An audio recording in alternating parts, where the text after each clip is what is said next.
What's up, everybody? Welcome to another edition of The Trenches on SureDog.com. I am Anthony Walker, joined once again by a man who at this point probably doesn't need an introduction. He is a mogul in this MMA media field. He is a legend, one of the greats of our generation, Mr. Jason Burgos, also known as Captain Credential. Jason Burgos, how are you doing today, brother?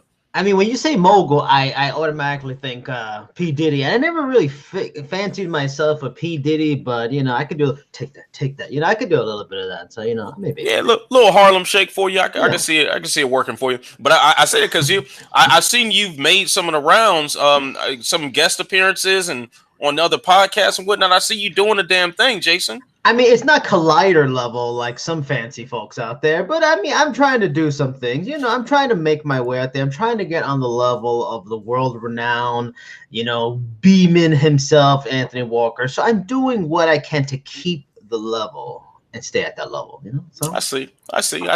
Our petty levels are at an all-time high today. Top petty today. All right, so I guess we might as well get into it because it is Valentine's Day after all, and we both have ladies, and they both are very patient because they're dealing with our shit right now. Yes. I've got dinner plans with the wife, so we're gonna go ahead and jump right to it, and we're gonna get right into the shits. All right, so question number one. It's from the homie Frank McEgger. What's up, Frank? Appreciate you participating again. He says, what fight makes the most sense for the middleweight title given the unfortunate situation this past weekend at UFC 234? Well, it's funny too because, you mentioned I was on, I guess, on a podcast. Shout out to Around the Cage on the Loudmouth Network. They brought up what should happen next with the middleweight title. And I thought the same thing. And most of the other guys kind of said similar ideas. Yeah, it should be kind of Kelvin Gastelum. I mean, that would be the fair thing. That would be, the right thing to do. But I tell you, based on the fact that this guy, Dana White was very non-committal about what's next with that fight and isn't saying, oh, yeah, we're going to make that thing happen in June, July, for this event.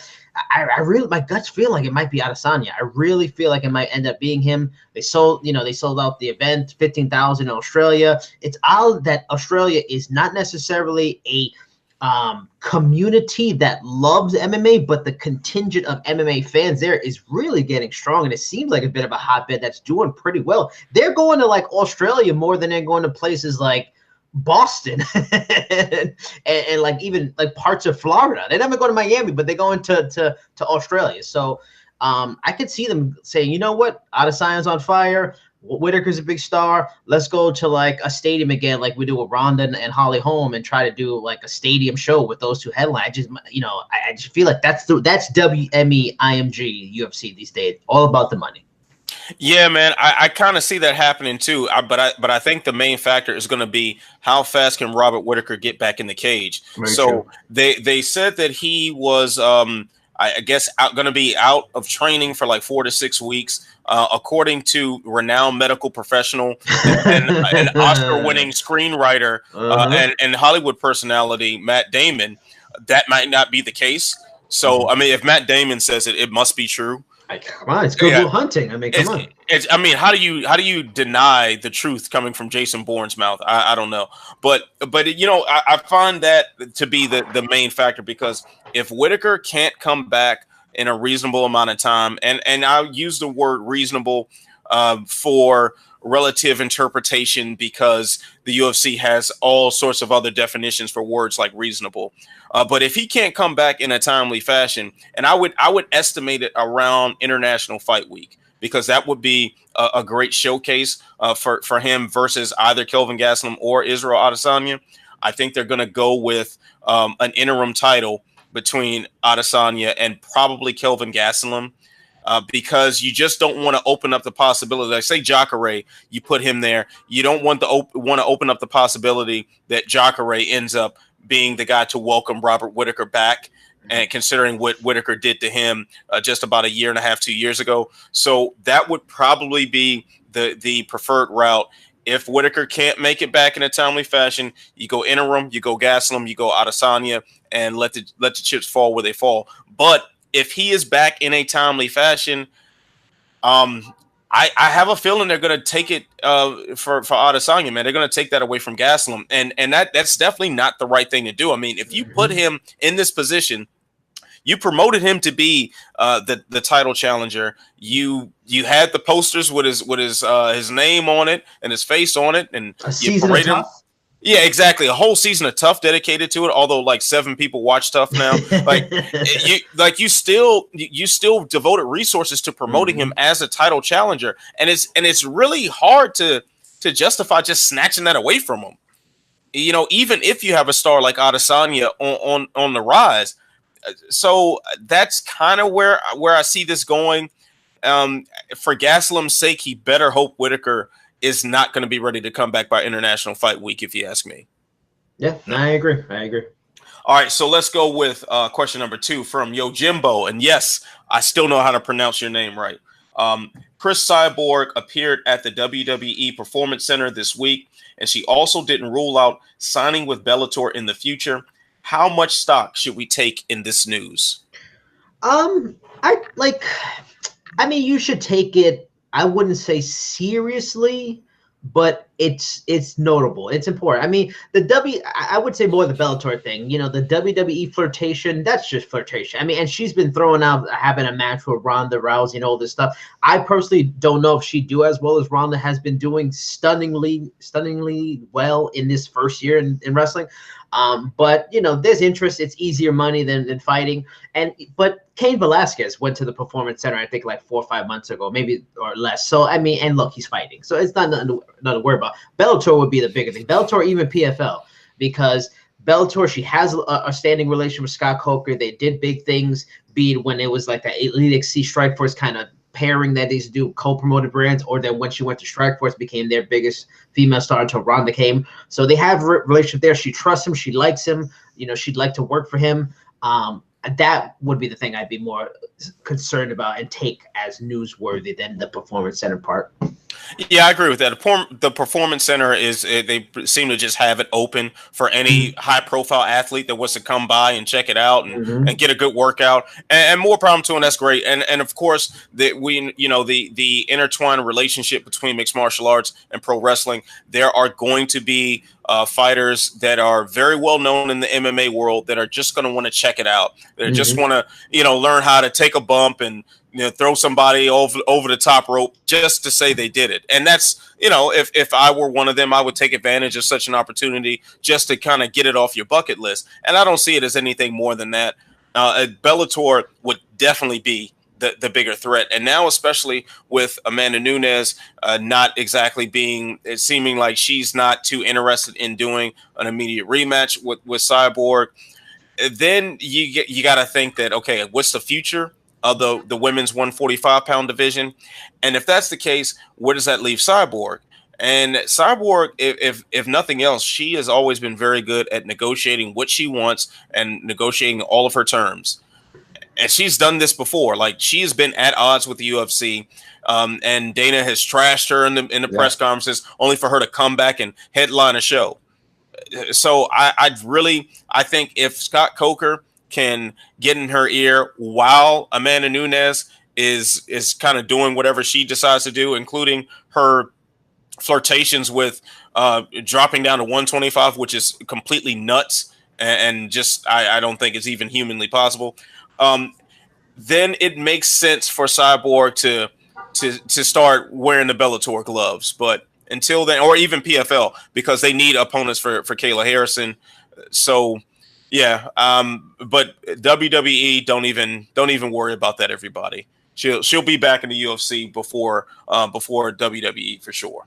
You know what's fascinating is that there's this weird sort of resistance to Cyborg getting the immediate rematch, and I get it.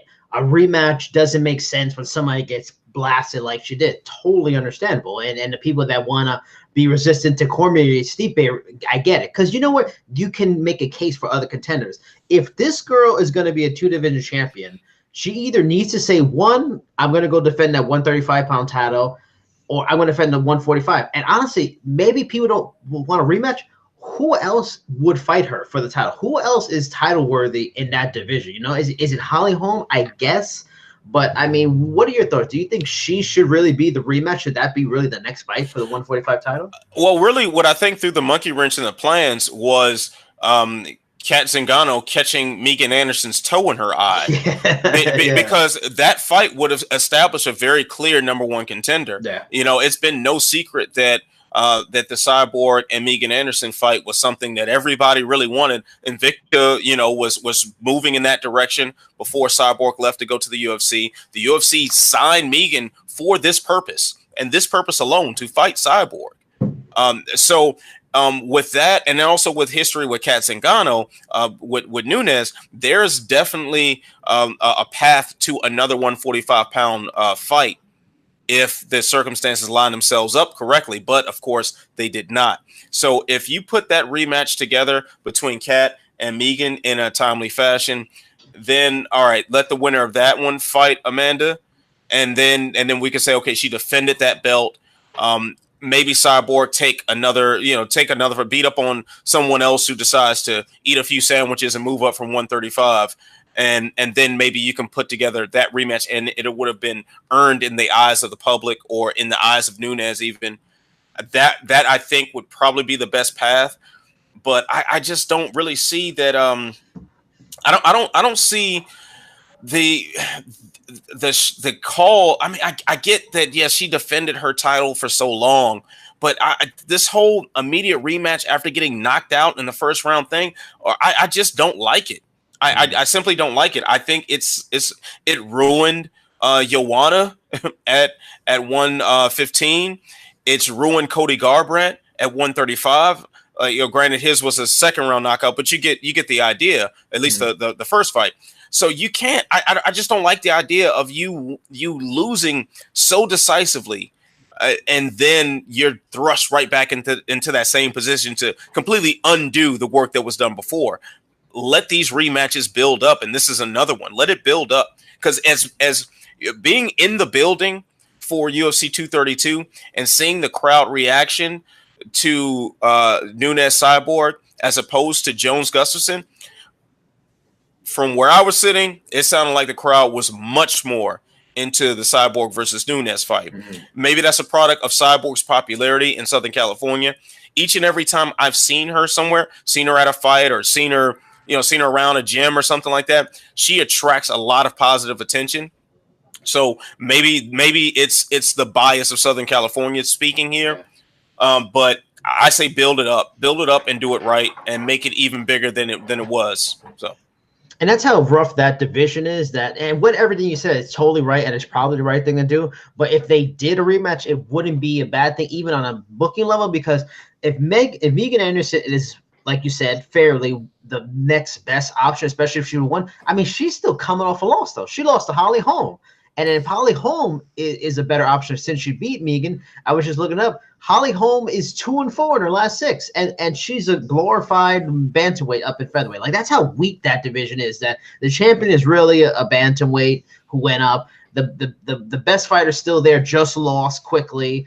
The next best legitimate featherweight lost and had a weird win, and the one after that is a blown up bantamweight who may be on the downturn of her career anyway. It's just like featherweight in the UFC has always just been a cluster F. And I kind of wish Cyborg would go, because I feel like if she left, sort of like Demetrius Johnson, it might just signal to the end of the division that needs to go, unlike flyweight that doesn't need to go.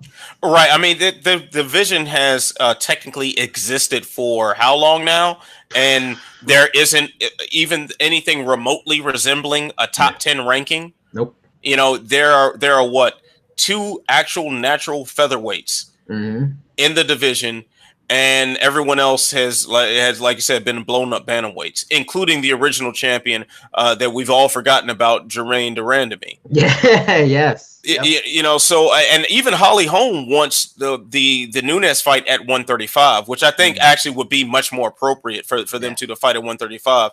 And I mean, this division is barely that. Like, if it only exists as a function to promote Cyborg, which is fine, which is totally fine, and she's a big money maker, and I think that's a legitimate enough reason for the division to exist. But I mean, come on now, like, you can't have that division without her unless a big star emerges, and everything that they've tried so far just doesn't seem to be working out. So I think that division's gonna leave soon.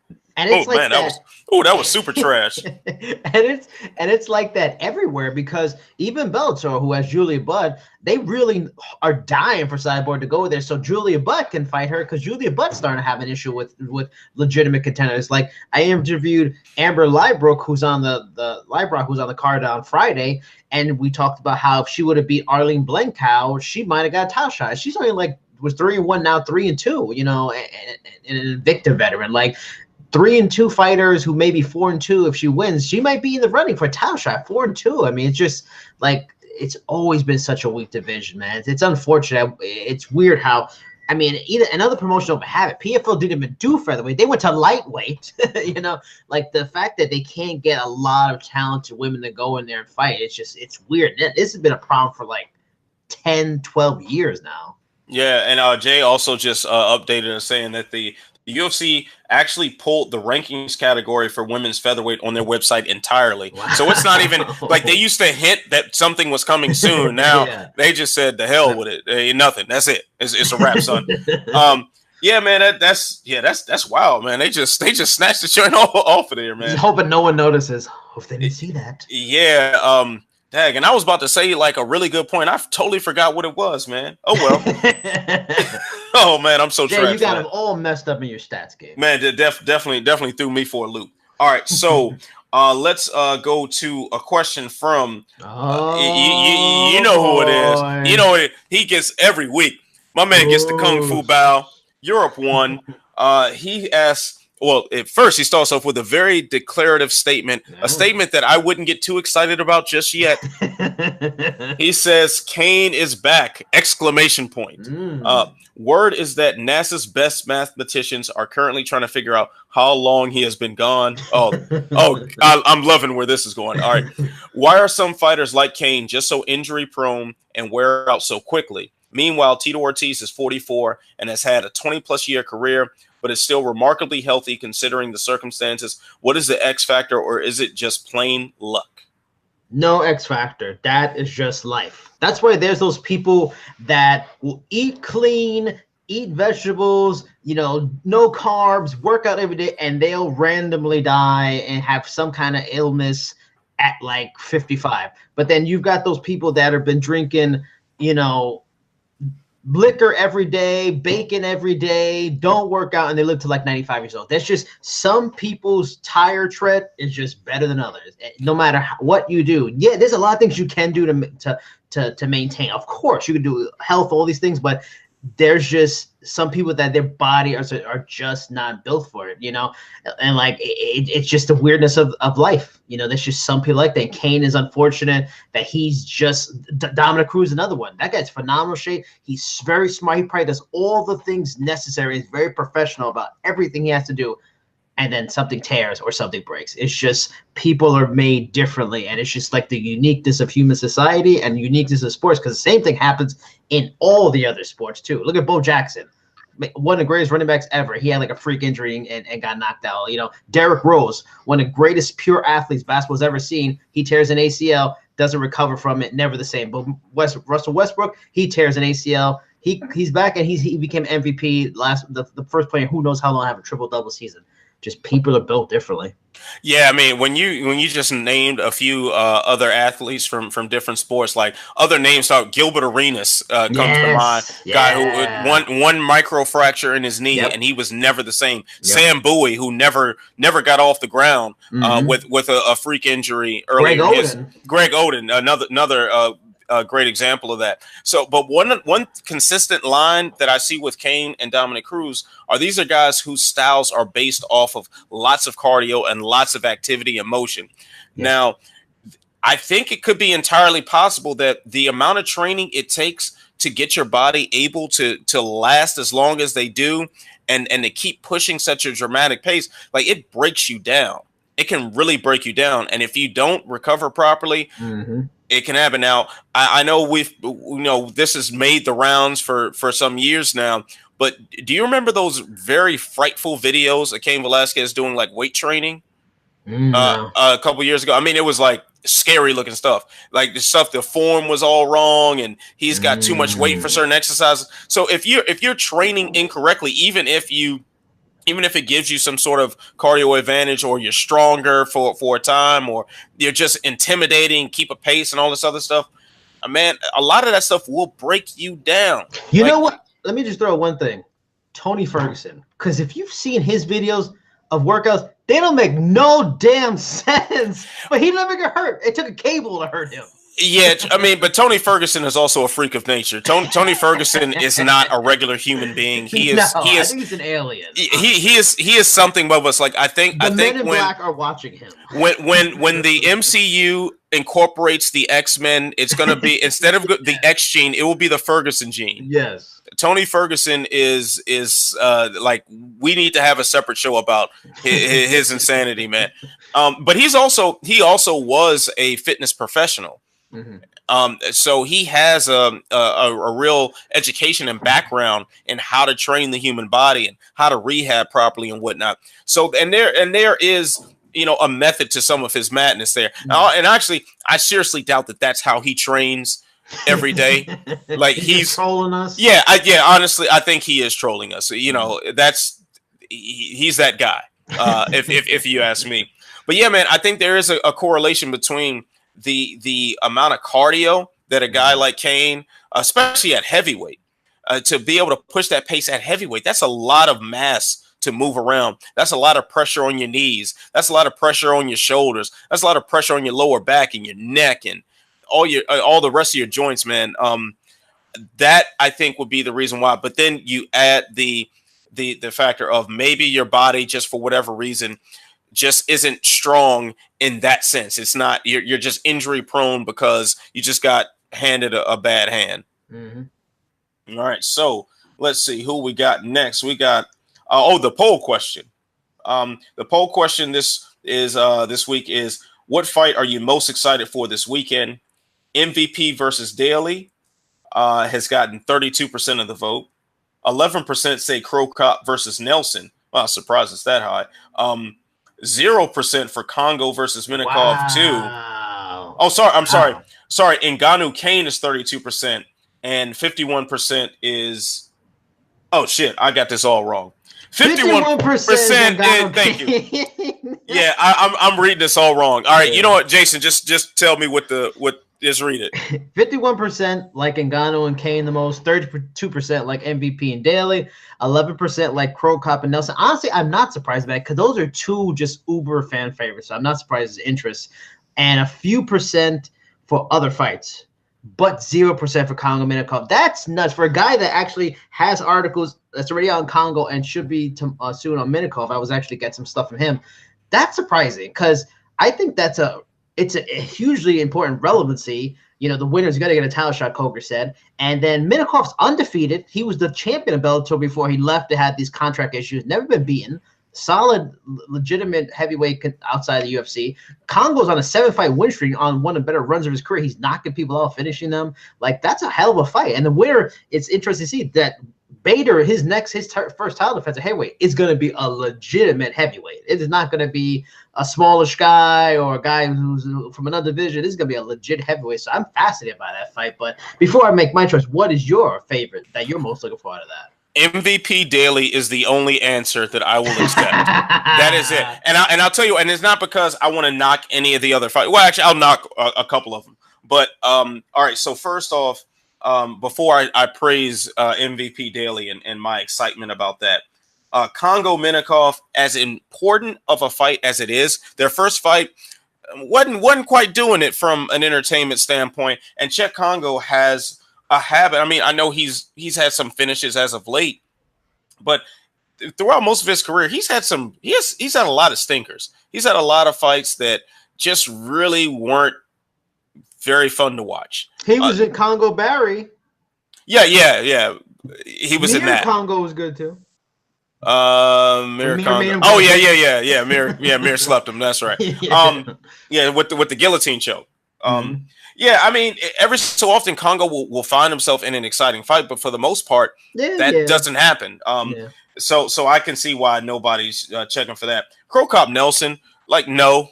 I mean, granted, the picture of Crow Cop looking like he just took all the steroids. all right, that's yeah. So Crow Cop took all the steroids, and Roy Nelson ate all the cheeseburgers, and now we put them against each other. But they fought already when they were. Well, at least Nelson was pretty much in his prime, and Crow Cop was still at least a legitimate heavyweight contender. I guess maybe he was at that time. He was a heavyweight. I don't know if he's a contender. Yeah, I mean, exactly. So I'm like, whatever. I don't really care about that. What was it? Ngannou Kane? Like, I just refuse to get excited about it until Kane is actually in the octagon.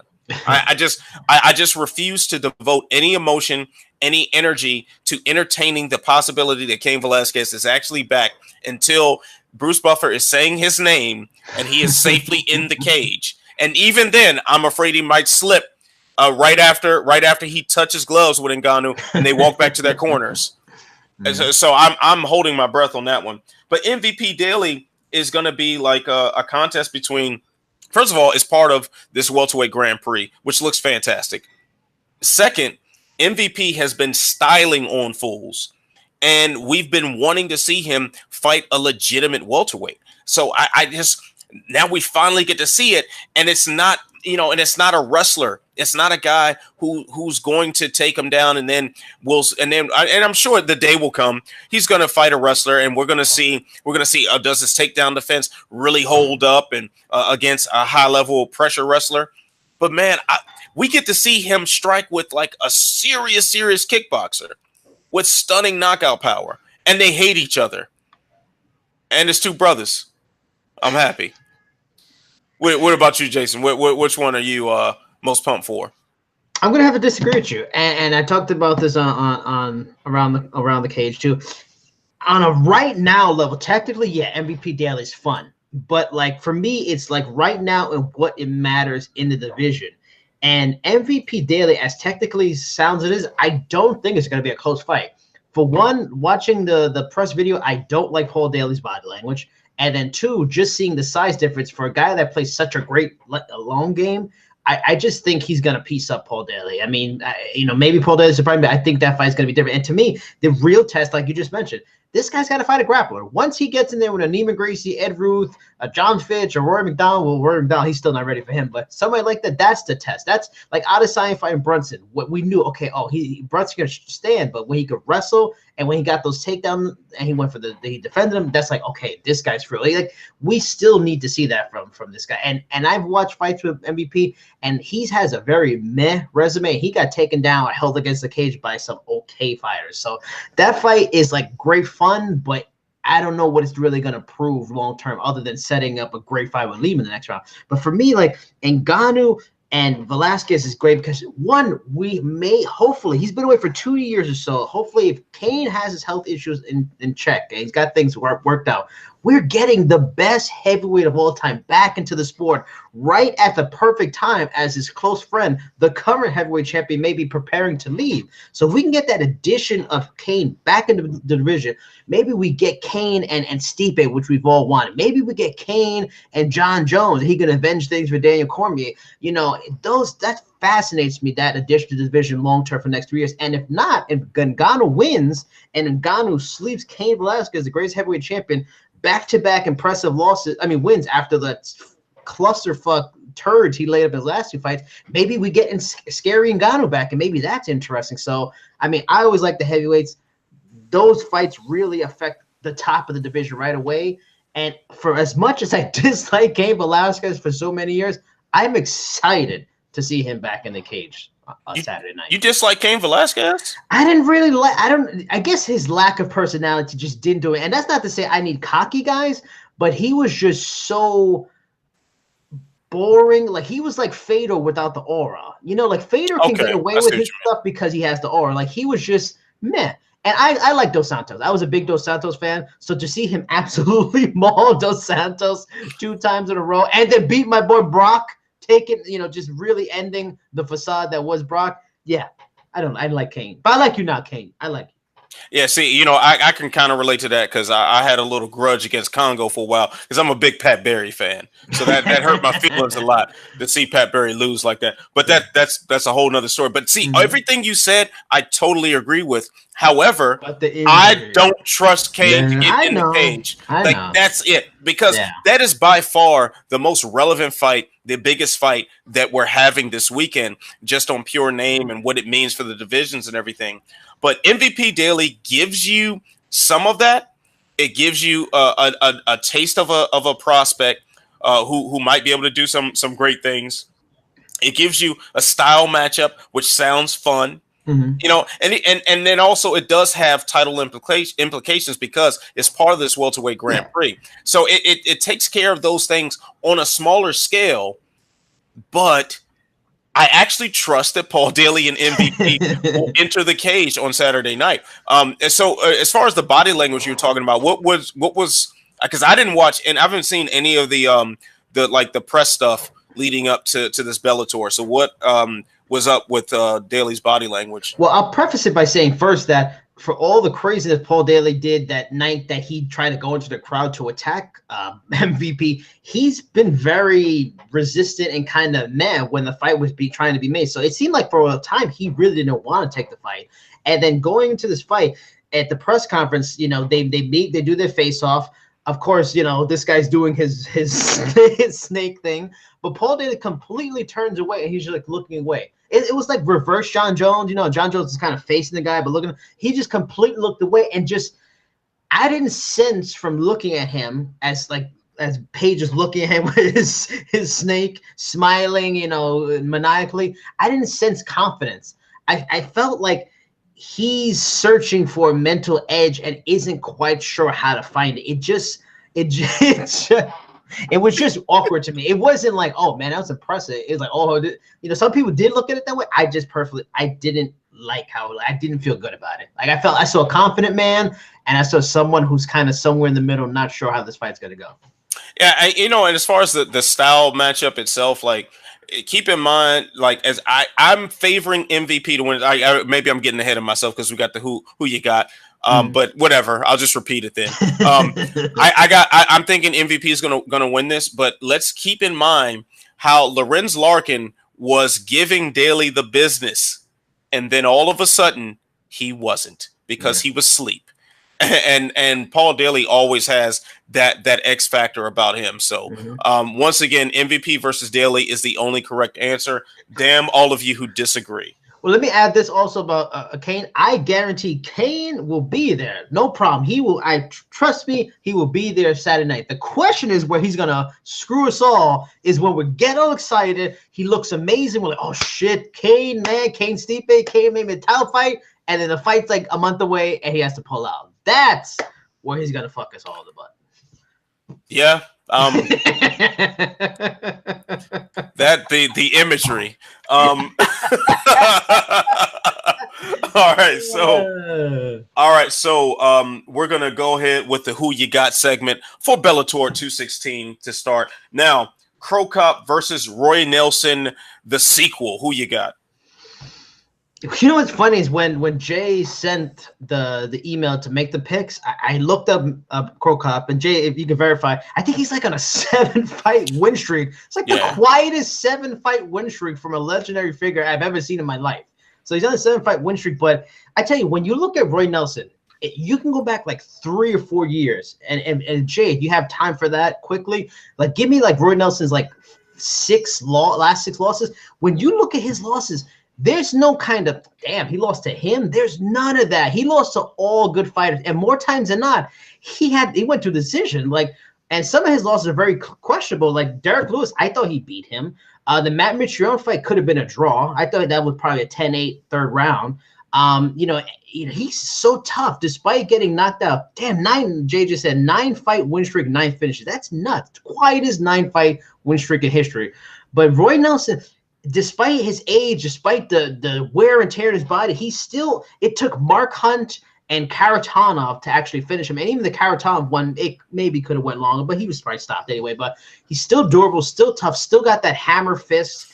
Like, I don't trust Crow Cop's chin, and I'm just things come down to it, Roy can still try to go for a takedown and get him on the ground, probably just pummel him on the ground. So I think Roy won the first fight, right? Yeah, he won the first fight by KO or TKO. Yeah. I see the same thing happening. The Crow Cop will look good early, kind of running around, then you just get haymaker from hell. He'll hurt him, you know. And also, Jay gave us Roy Nelson's last losses. Karatonov, good fighter. Mitrione, close, but good, solid heavyweight. Alexander Volkov, who's a step away from being in the number one contender spot in the UFC, and former Bellator champion. Derek Lewis, which I thought he won. Josh Barnett, which was, I think, decision. Overeem, which is a decision. Hunt knocked him out. And Cormier and Stipe. Look at that's like some of the best heavyweights on the planet he lost to, and most of them a decision. So Roy Nelson's still pretty damn durable and tough. He's gonna win this fight. I'm gonna disagree. I think Crow Cop does it, and I think Crow Cop finishes him as well. I think Crow Cop puts him to sleep, and because now I agree with you saying when you're talking about just their pure skill sets, Roy Nelson should win that fight. Like them at their primes. I mean, we saw that. Although Crow Cop wasn't quite in his prime. I don't know. Crow Cop has re-entered some sort of prime thanks to whatever needles he's found. I guess I don't know. Prime. Yeah. And we know how stringent Bellator drug testing is. Yeah, exactly. Yeah. So anyway, I like Crow Cop to win this because Roy Nelson's chin is something we need to question. We really need to question his chin. Roy Nelson's? Yes. Over Crow Cop. Jay, let's look. Crow Cop is on a 9-fight win streak. He's killing everybody. Granted, King Mo is probably the biggest name out of that bunch that I can think of on the top of my head. But still, like Roy Nelson cannot take a punch the way he used to. And his style is predicated on him being able to absorb damage. If one thing Crow Cop still has is the ability to kick your head into the rafters. If against questionable competition, yes. Like Jay, if you can look it up, tell me how many TKO KO losses both men have in their careers, and I bet you Crow Cops may be higher despite being on a 9-fight win streak. But he's been fighting longer too, so I don't know. Roy Nelson's got a ton of fights too. I think Roy Nelson may have more fights than him. He might have more fights, but I know Crow Cop has fought over a longer period of time, and he fought as a kickboxer for a long time as well. So he's got weakened chin from private kickboxing, then MMA. If we're talking to chin off, I'm still gonna go with Roy Nelson's and that scraggly beard. Well, I mean, once again, you're wrong. Wrong. I'm gonna double down and say you're double wrong. Okay, well then, it's okay, Jason. Like I try to lead you. I try to lead you to wisdom, and you just do your own thing. It's all right. Ever since you started guesting on all these shows, man, you done got a big head. Really, you need to check yourself there, homie. Really, check yourself there, homie. Look at the stats. Look at those stats. 3 knockout losses. Crow Cop 6 knockout losses. Anthony, it's gonna be number. Look how many more fights he has. But anyway, let's count it. Let's do some math there. What's that? 48, 50, 51. We got 39, 49. He's got 2 more fights, Anthony. 2. Hey. I just knew it added up to more. That's all I knew. And I love how I said how like at first you were like look at the stats, and then I started to tell you like the people can't see the stats. But then you started to say it, so what you're doing. Yeah. With all your podcasts. 39 to 51. Okay, I got that one wrong. Oh, look 39. At that. Oh my God. I'm once again wrong. Look at you. All right. So Czech Congo versus Vitaly Minakov 2. Who you got? Damn, man. I'm still going to go Minakov just because he can wrestle. The guy's a 4-time Sambo champion. That's pretty much what he did for the most part, other than a couple of groin shots in the first fight. Congo was very confident. When I talked to him, he said he's going to have answers for everything. He said the reason why he lost the first fight was his training. He overtrained, so I guess he didn't peak properly going to the fight, which is not probably good at that age, which he was only like 38 at the time. I just still think that's always a weakness. Congo lost to King Mo not too long ago from wrestling. Minakov's just going to wrestle him. He's going to probably get – I wouldn't be surprised another decision. And this is only 3 rounds instead of 5, so yeah. Yeah, I'm kind of feeling it going that way. I do think though that Minakov might give him a little more on the feet. I think it, and I think it's going to be a close decision too. I'm not. I kind of think this is going to be a slow crawl, like the first one, and Minikov, I think he'll slightly win it. So yeah, there's that. I mean, if And he now, wins, though, the idea of Minikov 21-1 legit heavyweight fighting Bader in his first fight, that fascinates me. That's an interesting fight. That's great too, because I think with Congo, like there's an established path to beat him if you're the smaller guy that King Mo laid down. Yep. So I would much rather see, and also just for the sake of the lineal titles. Yes. You know, it would be very appropriate for Minikov to have not lost the belt in competition to now fight the current heavyweight champion. I think that would be a nice way to kind of tie those loose ends together. All right. And of course, MVP versus Paul Daly, the most anticipated fight of the weekend. Jason, what say you? Who you got? I mean, I've already mentioned, I think MVP gets the win. I'm going to say second round TKO. You know what? You know, I wouldn't be surprised if some crazy shit like second round quits on chair or third round quits on his stool, because he made Dave Rickles quit. And Dave Rickles is a pretty tough dude. You know, I could see like Daly, who gets easily frustrated, you know, maybe getting frustrated in there and just like quitting in between a round because he doesn't want to deal with it. Because also remember, this is going to go 5 rounds. All the fights in the Grand Prix, Ultra Grand Prix, are 5 rounds. So I guess somewhere maybe second round TKO or third round, in between third and fourth round, Daly just quits out of frustration, doesn't want the fight anymore. Yeah, I think this is going to be MVP like styling on Paul Daly, and I think the range, the length is going to have a lot to do with it. Also, the fact that just as far as pure striking goes, MVP is just like crazy. It's like a generational difference. Exactly. It's like MVP is like this different breed of striker. And Paul Daly, as explosive as he is, and how much knockout power he has, it's a very basic like meat and potato style where it's going to be, you know, 1, 2, 3 right kick sort of thing. It's going to be very by the book.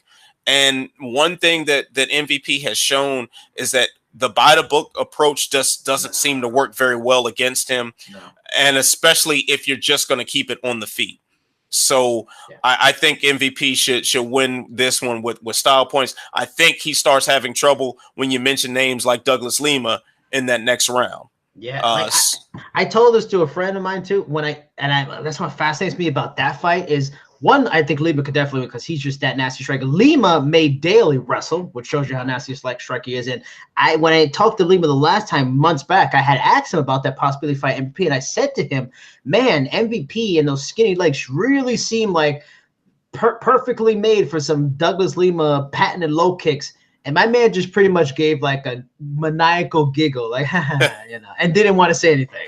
So, man, those low kicks on MVP skinny legs, especially he stands at that side. Oh my goodness! Yeah, with that when he takes that straight karate stance. Yes. And have you ever watched? I can't remember the actual like type of competition it is, but the style of karate that he came from. If you ever watched any of their fights, like it's nuts. It is nuts. So do that once you figure out the name, because I forgot it. So that's a helpful hint for the people out there in these streets. All right. So we're going to move on to the who you got for UFC on ESPN 1. Kron Gracie versus Bruce Leroy. Alex Caceres, who you got? You go first. I went first for Bellator. You go first for UFC. All right. I'm going to go Kron Gracie. I think because Kron Gracie, like the name Gracie means a lot in the MMA world, and it would be nice when all this efforts to attract casual attention to have a Gracie back on the roster, back doing the thing. I think they matched Caceres up with him for a reason. Caceres will engage on the ground. He will. He's not. I don't see him being the one to just avoid it altogether. If you get a guy who's a pure striker, they'll probably try to avoid the ground game altogether, and then you can have some sort of stalemate almost. But Caceres, he's got submissions on his record. He's not a slouch on the grappling. I think he wants to challenge himself there, and I think Kron Gracie does what the Gracie family does if you get on the ground with them. I think it was smart matchmaking by the UFC. And Caceres' name is known. Everybody kind of knows him on a level. He has a weakness to submission. He can be submitted. But honestly, I'm picking Caceres in this fight, despite his kind of ugly record. I think he's 14-11. Looking at Kron Gracie, I don't think he's fought in 2 years. And the guys he's fought are those kind of typical, stereotypical Japanese grappler types. And without doubt, they're probably talented, but they're not Gracie talented. So if you're going to put him in there grappling, he's probably going to win. But they're not strikers. Like Alex Caceres can strike, and especially he's with the MMA Lab now, and the MMA Lab is turning on some guys that are doing some good stuff. One example being Henry Corrales. The MMA Lab's a good gym, Benson Henderson gym. And he's there working with a lot of good fighters. I think they'll come up with a game plan to make sure that fight stays standing, and I think I can see him piecing up Kron Gracie. Unless the only element that would be surprising is in that time away, Kron Gracie's striking has gotten better. But outside of Neiman Gracie, Gracie's do not strike very well. And I can see Alex Caceres' movement, his use of length being a problem for him. And I can see him probably winning a decision and easily. Yeah, I mean, that outcome wouldn't surprise me very much, but I'm normally right and you're not, so we'll just take that. Only in your mind. Well, actually, because you killed on the 234 picks. At least you killed me on the 234 picks. What did you do? I did 3-1, and I'm so mad. I thought I picked De La Rosa, and I put on the paper, on the email, the Kisem. And the whole weekend, I'm like, I got De La Rosa. Oh, yeah. See, I picked Kasem also, but I was because I keep playing like conspiracy theories with everything. Yeah. So if I just need to just look at and just evaluate the matchups instead of just playing all these mind games. And I try to sneak into like an upset pick to just see what's going to happen and try to get one up ahead of everybody. But yeah. Wait, Jay also say he's trying to get his name out there. No, Jay, we're not going to say what you said. No, we gotta give Jay his props. Jay get his props. Jay put on our Slack chat. He says that Jay picked the last 3 events perfectly. Just saying, and he actually said Jay picked the last 3 events. I know. So how big time he is. Yeah, shout out to third person Jay. All right. Okay. So next fight, Paul Felder versus James Vick. Who you got? You go first. You go. Keep going. Oh, that's right. I'm supposed to go first. Oh man, I really was kind of one. I was really going back and forth with this one, but I'm going to lean toward Paul Felder. And I think because despite James Vick being such a big dude and having that length and stuff, I don't think he's going to get physical enough with Felder. And Felder only seems to falter against the guys who are either just more athletic, like a Edson Barboza, or they're just more physical, like a Mike Perry. And even then, it ain't easy. Yeah. So I think Paul Felder can get this one.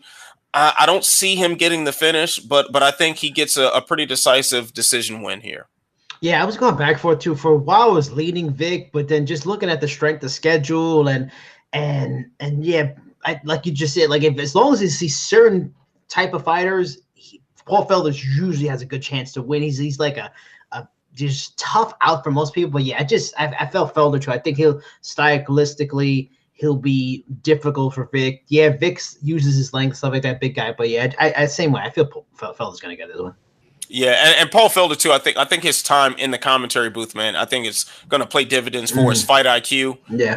And he's never had bad fight IQ anyway. Like he's always been very sharp and intelligent in how he approached every fight, and I think we just see that get better. Yeah. All right, so the very last fight to pick for UFC on ESPN 1, Cain Velasquez versus Francis Ngannou. If it happens, who you got? Oh, yes, and I'm supposed to answer first. I was hoping you'd answer this one first so I have more time to think of something I can go first. No, but it's all right. It's all right. You know what I'm saying? I got this. You're scared to go, you know. Hey, what? Okay. Okay. You know what time it is. All right, so I'm going to lean toward Cain Velasquez just because I honestly don't feel comfortable picking Ngannou at this point, but also I can see if you don't feel comfortable picking Cain Velasquez because at some point, very soon, he's going to jump in that cage and he's not going to be the Cain Velasquez that we know and love. Yeah. Or the Cain Velasquez that we know and you dislike. Just saying, but seriously, man, I think we are going to see him. We're going to see him age very rapidly at some point, and maybe that happens Sunday night. Maybe it does, but I think even if it does, but Kane still has a touch of that old Kane in him, I think he might be able to wear out Ngannou and beat him the way Stipe was able to beat him. As long as he avoids the huge punch, of course. But I think he'll be able to do that. Yeah, I mean, you're 1,000% right. It's gonna happen. Like, certainly, sooner or later, he's gonna age. But luckily for him, he's in that one division where he's only 37. The champion's 39, about to be 40. It's a division where age does not have the effect it does in the lower weight class. So at least he's got a chance to come back from these injuries at his age. Yeah, same way, if he's going to win, it should be the Stipe way. The fascinating thing to me is he fights a go-forward, aggressive style. Stipe, when he fought him, Stipe fought very carefully and looking for those moments where he can get in on him, get a hold of him, and start to wrestle him. Like, is his nature, is his instinct to want to fight carefully, or which that team is great at game planning. Have they found a style where it's aggressive? They know how to put Ngannou on his feet in a certain way where he can't fire these monster shots. So, but he's just a skilled wrestler. He can transition the striking to the wrestling so well, more so than Stipe. So maybe he has something where he's got an aggressive style, makes it look like he's going up, and he's going to go low, and then this guy's going to be up in the air. So yeah, I'm going to go Kane. I'm not confident with it. It's hard to be confident against someone, gets a Ngannou for someone that's been out for so long, but it's hard to doubt Cain Velasquez in pretty much almost every fight. Well, before because we got one question from Jay to wrap the show, I just had to address the actual YouTube chat. So I just decided I forgot to check it because normally I'm checking it while we're on. But someone asked if we have any information about the gay actor from Empire who was attacked by MAGA hat wearing racist white men was all made up. Do we have any information on this? No. Why the fuck would we have any information on this? I don't know. It's like, dude, have you not listened to a word? We sitting there talking about MMA and barely, like, we've mentioned nothing but MMA, and maybe we talked about comic books for a second. What in the fuck makes you think that we talk? Man, fuck out of here with that. Come on. Don't be that guy. Don't be that guy. That's like somebody's grand uncle who was looking at a different video, but then clicked ours by accident and started putting up in the comments, even not even realizing they in the wrong damn video. Yeah, I'm like, bro, have you been listening to anything? Oh man, wow. Man, I swear these. Well, anyway, so Jay says, so what do you love about MMA now, and what was your first MMA love that got you hooked? And I guess, I don't know, he didn't repeat it, but I just say that Jay picked the last three events perfectly, just saying. You said that already. Yeah, but it came after the question. He already posted it, and I was like, what? Is that the next thing I said? And I already started saying it, so I didn't want to sound like a jackass. So yes, Jay picked. What I love about MMA is that Jay picked the last three events perfectly. I hate that already. I hate it. Love about MMA. The thing I love about MMA is the level of skill and the level of athlete, the level of skill, athlete, and dedication, because these guys are not on guaranteed deals making a league minimum 2.5, they're still legitimate stars in the sport that are making 5 figures or paydays and they're still on show and win bonuses and maybe not getting their sponsorships, and they're still grinding away at the most arduous training program in any sport, and in pursuit of a dream. This is the one sport that's on such a high level that it's still dream seeking at the highest level. It's not like, oh, I made it to the NFL, now I'm about to get rich. There's people in the UFC that are still making okay money in pursuit of the better life and the title and all those things. I love that about the sport. Now, when it comes to my first MMA love, it's one name: Kimbo Slice. That beard, that bald head, that style, he was from Mike Tyson's Punch Out. I didn't like. I wasn't into MMA. My friend at work, who's like my closest friend, he was trying to get me into it. I was like, He's like UFC. I was like, I'm not gonna watch UFC. I got Showtime. Oh, they got this Elite XC. I'm gonna be different. I watch this Elite XC shit. I don't want to watch UFC. They'll tell me what to do. Started watching it. It's like, who the hell is this guy? What is with that beard? He's scary. He's killing Tank Abbott. What's happening here? So, Kimbo Slice, R.I.P. Rest in power. First MMA love. All right. Not a bad list there. Not bad at all. So I say what I love about MMA now. I mean, this is just what I love about MMA in general, and like in boxing and kickboxing, just combat sports. I love one-on-one competition. I love the purity of it because you can talk all the trash you want. You can make more money. You can do. There's so many different ways that you can, in the outside world, best somebody. But when you get into that ring or you get into that cage, there is nothing but you and that other person, and the best fighter wins. And that's it. And there's no, you might have, you got a team as far as preparing you, but your coach ain't in there with you. Yep. Your teammates ain't in there with you. It's just you. And you have to prove yourself to yourself and to the next guy that's standing across from you doing the same thing. I love the purity of that. I love the simplicity. And I think it shows the best that we can be physically, mentally, and emotionally if it's done properly. That's just beautiful to me. And that's the one thing that always brings me back to this sport, even at times that I want to abandon it because, man, it'd be difficult sometimes. Yes. Now, as far as my first MMA love, I'd say the first. I'll just kind of hard for me to place it. You know what? One of my favorite moments watching MMA, I'll give that. When Benson Henderson and Anthony Pettis fought for the first time in the final WEC event. Of course, by this point, I'm already a diehard fan. I was already training. I was already watching everything. But that stands out to me in particular just because I had some life circumstances that I had lost my apartment in a fire and some other stuff happened. And so I ended up having to move back in with my grandmother for a little bit. And I'm like borderline depressed in my room, just like so sad that I'm back in this house and that event. And I was so looking forward to that event being the final WEC. And I decided to skip going out drinking with my friends at night, stay home and watch it. And I sat there in my little video game chair that I had, watching that on my little TV. And when Pettis jumped off, the fight itself was fantastic. One of the best fights of all time. When Pettis jumped off that cage, did that Showtime kick, I leaped out of my chair, kicked it over, was screamed at the top of my lungs, and my grandmother woke up and said, "What is your problem?" I was just about to ask, what was Grandma's response? She was not happy about that.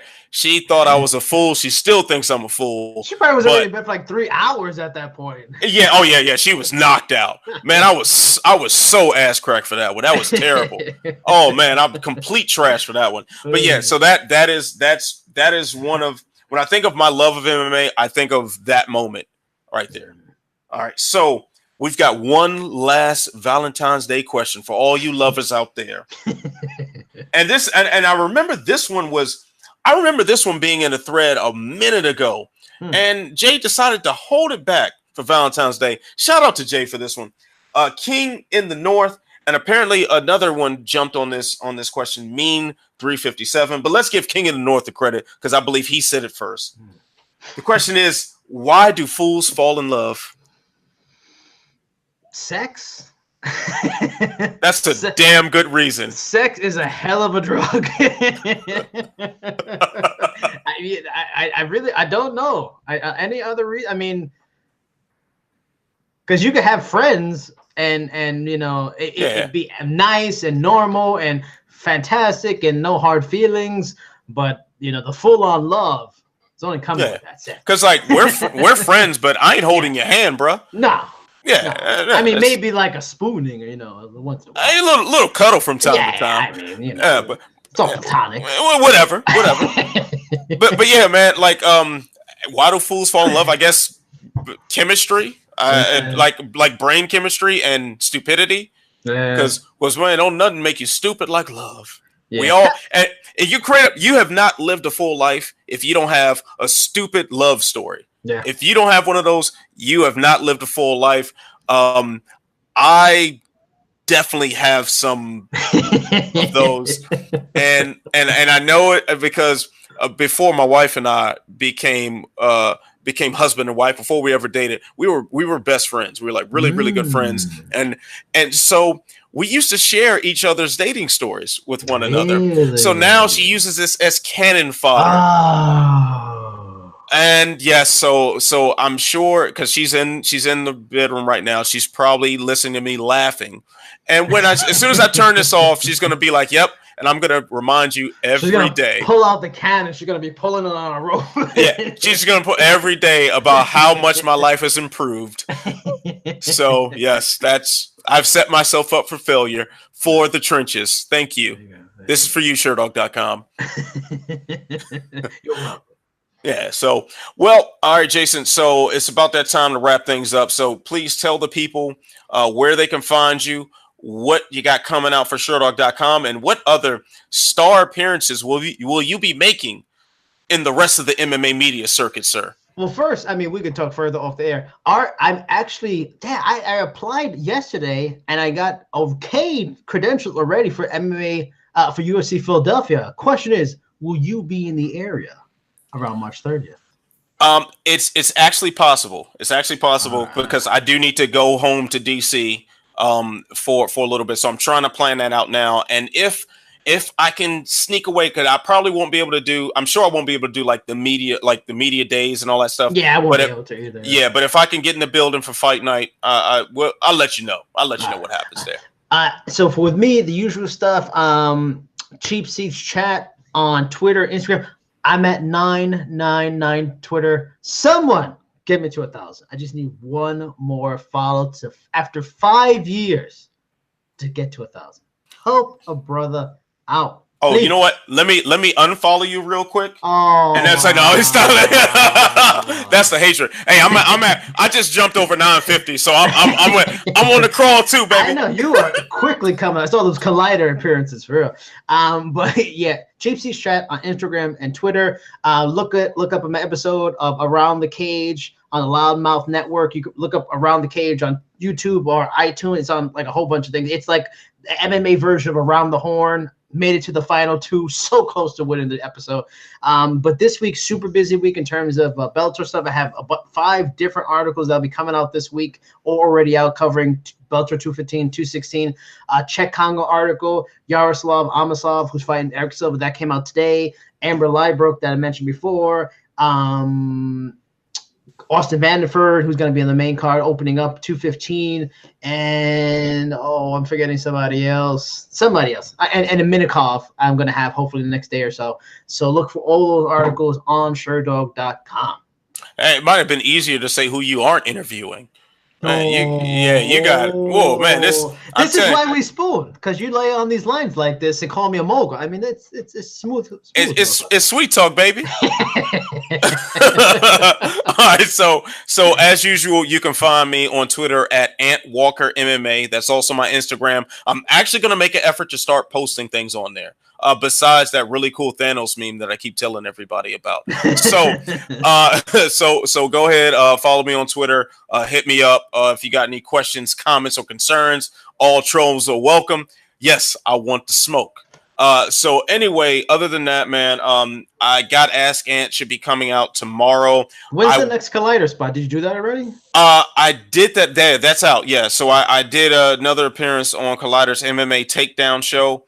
So you can go to the Collider Sports podcast network and find that. I think they put a clip of it on their YouTube channel as well. So shout out to the homie Dennis for that one.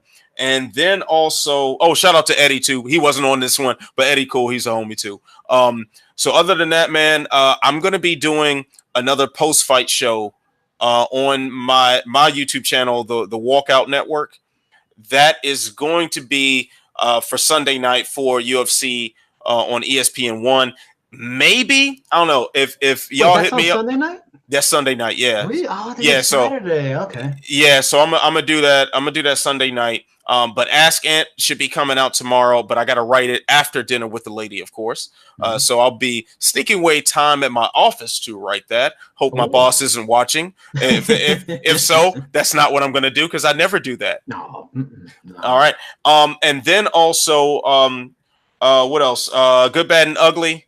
To wrap up the very busy weekend in MMA, we got Invicta, I think, tomorrow as well. So it's a lot of MMA that I'll try to watch all of it and get some thoughts. If you want to see any video content about the Bellator cards, please tweet me. Let me know that you want to see it, and I'll try to make it happen. Other than that, that will be it for this week in the trenches on Sherdog.com.